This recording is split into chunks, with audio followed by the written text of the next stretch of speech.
Saudações, Dux e duquesas tricolores. Aqui quem fala é Duque Tricolor. Para mais o que eu não falei do jogo entre Fluminense e Flamengo. Nesse caso, Flamengo e Fluminense. Jogo esse válido pela Copa do Brasil. Então sente no sofá ou na poltrona, deite na cama, relaxe, me escute e entre no meu divã. E bom, uma das coisas que eu vou ensinar para vocês dentro da psicologia é chamado de princípio da ausência. O que significa o princípio da ausência? É quando você realmente vê que aquilo que faltou para o clube realmente significou muita coisa. E de fato, o Fluminense anda sentindo esse princípio da ausência, né? Eu tive uma ex, entre aspas, não posso nem falar que é ex, porque, só foi uma ou duas vezes só que eu vi ela. E ela ficou falando pra mim e falei assim, cara, eu não tô ouvindo uma pessoa. E aí eu perguntei pra ela sobre essa pessoa e pá, realmente essa pessoa não estava mais entre nós. Isso é o princípio da ausência. A ausência, ela é muito mais significativa do que qualquer outra coisa. Então vai ser pelo menos isso. Aliás, falando diretamente de ausência, vamos também falar sobre uma coisa que o Daniel Penafirme, que é o meu pastor glorioso, falou, que ele sentia uma certa ausência de policiais em vários lugares chaves para a ida para o Maracanã. E depois vocês falam bem da polícia. Eu não falo bem da polícia de jeito. Eu só tenho uma pequena estima da polícia. Mas agora, vários pontos chaves que realmente são preocupantes para a vinda do Maracanã, ainda mais de um clássico desse, faltou. Teve uma ausência grande de policiais. Dito isso, vamos falar mais sobre o Fluminense. Manuel e Felipe Melo. Felipe Melo ausência pelo cartão vermelho e Manuel, que estava muito abaixo de qualquer outra coisa. Parecia que era um jogador que já não sabia mais jogar bola. Manuel parecia isso. Não sei jogar bola diversas vezes,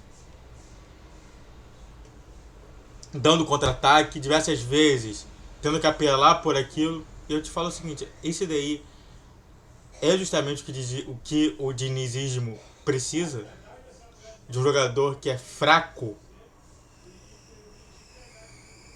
tecnicamente falando.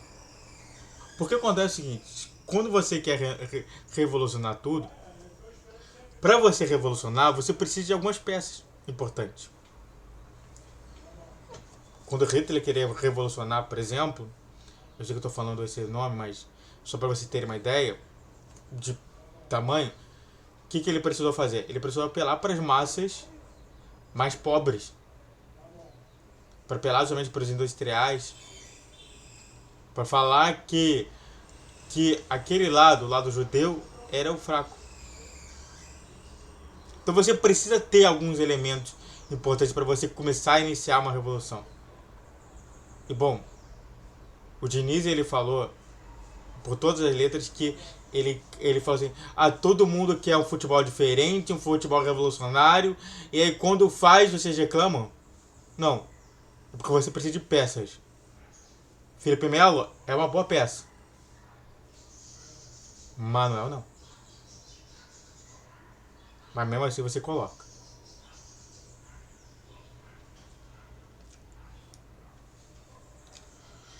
Eu acho que é o complexo da ausência, né? Que é justamente a ausência por ela mesma. Pirani e Giovani. Giovani e Pirani que foram contratados de forma surpresa, de forma atabalhoada, e que dos contratações que não tem detalhes sobre isso. Por que foi contratado o Pirani? O que motivou a contratação desse jogador que não serve para nada nesse futebol do Diniz? Não trabalha, não ajuda, A contratação dele, eu não sei que posição ele fica. Eu não sei como que ele se sente mais confortável. Ou seja, se até agora, já beirando o metade do mês, metade do ano, eu não sei o que significa Pirani, alguém me explica, por favor. E o Giovanni, mesma coisa. É o cara que às vezes aparece quando realmente tem muitas lesões ou muitos problemas. Aí aparece o Giovanni do nada. Que é outro cara que também não muda muita coisa. É o Pirani 2. Sabe, a gente contrata vários piranizinhos, né? O que é o Pirani, na minha visão? O que é o Pirani? O que é um Giovanni, na minha visão? É justamente aquele cara que não ajuda e não atrapalha. É neutro. Isso atrapalha bastante.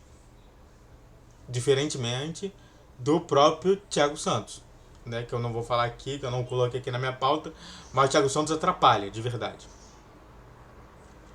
Arthur e Isaac. Quantas e quantas vezes eu falei pra colocar os garotos, ó. Falei lá no Cuiabá, eu peguei todos ali. Falei lá no Cuiabá. Falei no... Falei contra o Volta Redonda. Falei diversas vezes. Cara, eu já falei tantas vezes sobre os garotos terem que entrar pra ganhar ritmo de jogo. E não tem ritmo de jogo. Eles não conseguem ganhar ritmo de jogo. Porque o Diniz, ele não coloca esses jogadores pra jogar. Então a ausência disso é a ausência de diversas vezes em que o Diniz teve uma clara abertura de janela para colocar os moleques só para jogar, sei lá, 30 minutos de jogo e ver como que eles se adaptam. Mas não. Ele preferiu encerrar todas essas janelas. Antes de a gente continuar falando mais sobre o que eu não falei, se inscreve no canal, faça o tempo para você que curte, comente, compartilhe. Redes sociais da questão de vídeo, todos os 10, 12, 20 horas. Pix na tela e vamos falar mais sobre o Fluminense. E bom,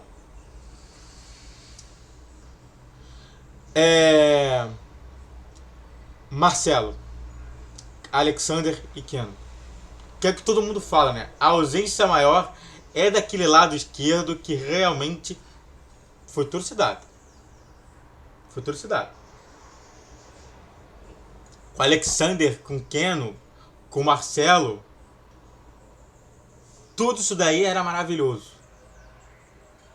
Porque o Alexander supria o Marcelo na volta para voltar para marcar. O Marcelo conseguia atacar tranquilo. E o Keno fazia a entrada mais em velocidade. Hoje a gente não tem entrada com velocidade. A gente não tem mais um cara que realmente é especial, sem ser o Ganso. E é muito simples.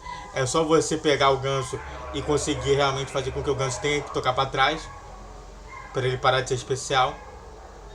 E você tem o Alexander, que é um cara mais de velocidade, que também pode penetrar na área. Tranquilo, porque ele vai conseguir voltar tranquilo. Ou seja,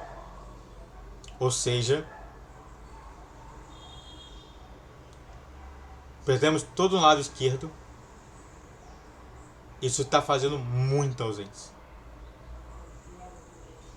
Sobre a ausência do Arthur Isaac é justamente essa. A ausência de entrada. Você tem a ausência de jogador, que é o Pirani Giovanni. A ausência de boa técnica. Agora a ausência de lado de campo. Mas aquele que não faltou na ausência, mas que sofre por isso, o Fábio. Porque se tivesse 1-0 Fluminense, seria uma outra coisa. Agora, quando está 1-0 e a gente tem uma ausência de várias situações, de várias ausências acontecendo, não adianta um goleiro suprir. A gente está vendo o Santos, propriamente dito. O Santos tem o melhor goleiro do país, que é o João Paulo. E não adianta se você tem diversas ausências em cima dele. Sabe? De novo isso. Eu coloquei o Fábio aqui em loco aqui, ó, em foco.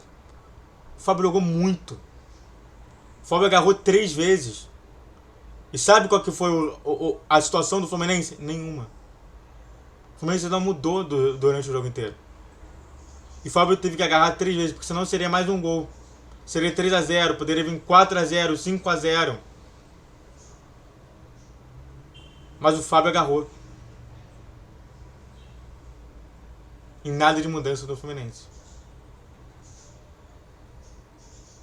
Então não adianta, né, você suprir a ausência com um goleiro ótimo.